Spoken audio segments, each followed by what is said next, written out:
Adventures of week 2. That's what I'm gonna call this. Adventures of week 2. Good morning. It's week 2 of training. I'll show you my plan. Look at all this. I've got a very busy fridge. But you can see I have done a full week, including my rest day yesterday, which was awesome. And today I've got angels right there. Angels to do, so I'm about to go do that. It's the start of week 2. This one's gonna be a bit challenging because I'm gonna work a lot on climbing all week. I didn't set a goal last week for my first week of training. I think it was just to like acclimate myself to what it will be like.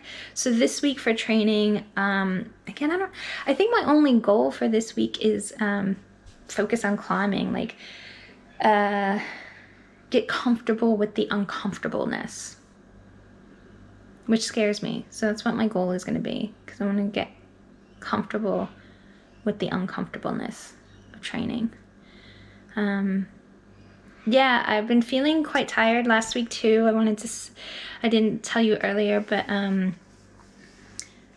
last week, when was it? Probably like Friday, my legs were really tired and very sore. Not only am I getting into Peaks Challenge training on the bike, but the gyms have reopened. So with the gyms reopened, I'm back in the gym, also adding strength training, which will help me for the Peaks Challenge event. And just my body's in GISP pain, so getting in shape pains. And yeah, by Friday, my legs were like ruined. My calves were so sore. But I went for my rides, especially on Sunday was a bit chill ride. And yeah, my legs felt better for it. So let's continue. Let's see what's going on. Come along. Today was not my day. Just finished a workout, angels. I'm just frustrated, so frustrated. Just couldn't hit my numbers. It was a workout around climbing, just practicing climbing. And it was lower cadence, high wattage, and I just couldn't do it, and I just feel like a failure. But I'm not, right? Because at least I did it. And that's the point of practice, is to try again. Just frustrated I didn't get it. So on to the next one. And this weekend I'm actually going out to the countryside. So I'm very excited. And it's an area called Gippsland, and lots of climbing there that'll happen. So I'm excited to take you along with me and show you what it's like. I just had an incident with my bike, and I thought I'd share the story with you. I went out for a ride not too long ago, and it was going to just be a cruisy like 1-hour ride, but my bike was like making weird noises, and it felt strange. So I only got like a couple of kilometers into it, and I turned around, and it just got in my head of, I'm going for a big ride this weekend in the country, solo, and my partner is going to be on his own long distance run for many hours with a group. So we're going to be in like 2 different places. And so I just felt, what if there's something wrong with my bike? I don't know about it, and I don't get it fixed or looked at, and I get hurt. So I turned around on my bike ride, having all this thought process in my head, and I went straight to the bike shop to have it looked. Turned out everything's okay. They did a couple tweaks here and there, and it's safe to ride it. So I'm like, hello.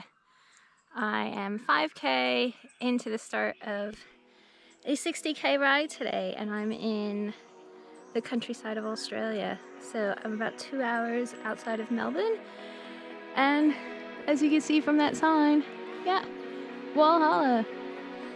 That's where I'm heading, Wahalla first, and I'm gonna loop around. So we'll see how we go.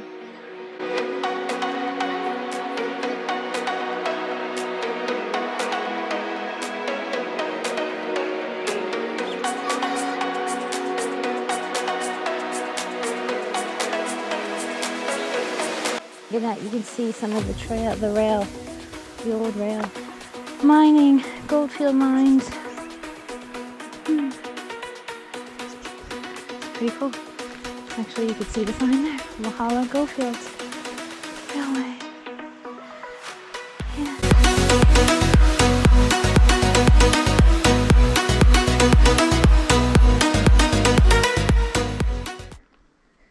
This is Wahalla Railroad Station.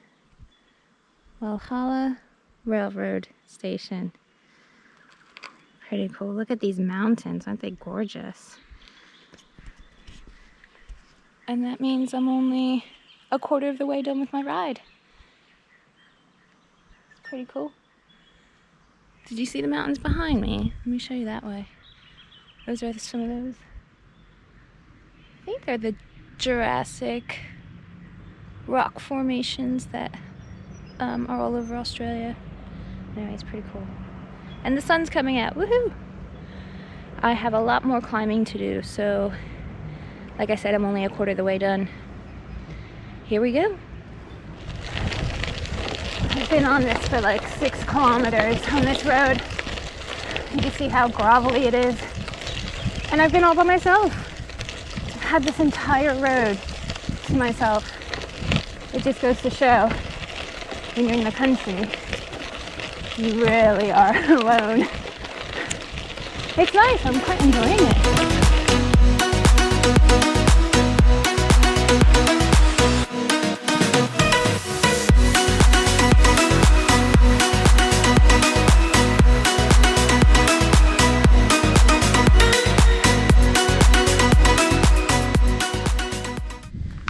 Hello, I'm at Barnes Lookout.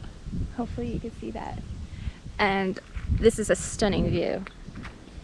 Now, that body of water is where I'm heading. That's, I believe, Thompson River Dam. And that's when I'll be heading back to my country, Victoria, stay. But look at this stunning view. I've had this road entirely to myself, climbing up on the other side, and I won't be surprised if I have it to myself going down. Stunning. And just a really good reminder. Out here you really need to be self-sufficient. And I am. Got plenty of water, got my maps, I've got food. I'm good. It's a gorgeous ride. Yay!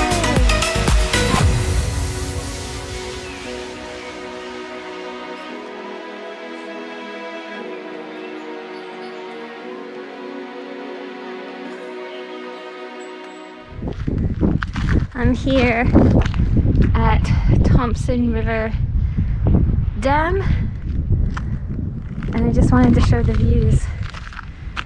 Oh, yeah, it's cool because I saw this body of water at the top of the mountain, which I'll show you where I was. But this is the river, and look at those mountains. Yeah. So just beyond those trees, that mountain right there, that's where I came down from. That was a tough climb, not gonna lie. My legs feel it. But I'm glad I did it, because you need to be challenged. The most challenging, but I actually, in hindsight, I think it was the coolest experience I've had, was this descent that was quite rocky and bumpy, and that's new for me, so it was great just to push myself and just say, take your time. Hit a lot of my brakes, not gonna lie, but yeah, it was good to be challenged and to see what I could do. So yep, this is Thompson's River Dam. I'm heading back to where my accommodation is. I still have about 30 kilometers to ride. This will be, the rest I think it was going to be just on the main roads, on pavement. which I'm happy with. But they are going to be undulating hills and a bit of climbs, I'm sure, too. So yeah, I'll be knackered by the end of this. Good times.